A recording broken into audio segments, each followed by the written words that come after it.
గోపిచంద్ డింపుల్ హైతి కాంబినేషన్లో శ్రీవాస్ తీసిన movie రామబాణం. Family డ్రామాకి action డ్రామాకి mix చేసి ప్రయోగం చేశాడు డైరెక్టర్. మరి లౌక్యం రేంజ్లో లక్ష్యాన్ని ఈ ఫిల్మ్ టీం చేరుకుందా? ఫైనల్ టాక్ ఏంటి? లక్ష్యం లౌక్యం తర్వాత శ్రీవాస్ గోపిచంద్ మలనేని కాంబినేషన్లో సినిమా అంటే హ్యాట్రిక్ అనేంతగా అంచనాలు పెరిగాయి. ఆ ప్రాసెస్లోనే ఫ్యామిలీ ఎమోషన్స్ కి ఆర్గానిక్ ఫుడ్ ఫ్లేవర్ ని యాడ్ చేశాడు డైరెక్టర్ శ్రీవాస్.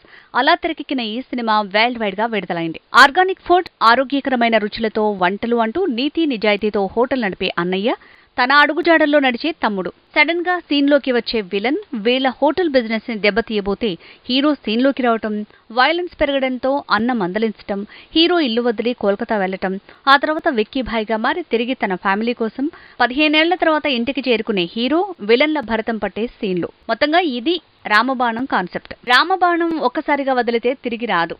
కానీ ఇక్కడ అన్న కోసం కోల్కతా నుంచి తిరిగొస్తాడు తమ్ముడు. ఫ్యామిలీ ఎమోషన్స్, విలువలు, కితకితలు అన్నీ ఉన్నాయి. కానీ ఉప్పులేని పప్పుల ఆ ఎమోషన్స్ మాత్రం ఆడియన్స్ కి కనెక్ట్ అయ్యేలా లేవనే మాటే వినిపిస్తోంది. లక్ష్యం, లౌక్యం మూవీస్ వచ్చి 7 ఏళ్లు గడుస్తోంది. సో అదే డైరెక్టర్ కొత్తగా సినిమా తీస్తున్నాడంటే ట్రెండ్ బెండ్ తీసే ఫ్యామిలీ డ్రామా అనుకున్నారు. కానీ దర్శకుడు ఇంకా లక్ష్యం, లౌక్యం దగ్గరే ఆగిపోయాడనేస్తున్నారు.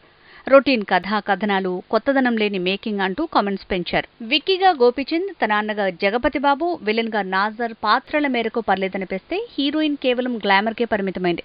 ఇక కథనం సినిమాకు మైనస్ అయితే క్లైమాక్స్ పర్లేదనే టాక్ వస్తోంది. ఓవరాల్ గా నెగటివ్ టాకే పెరిగింది.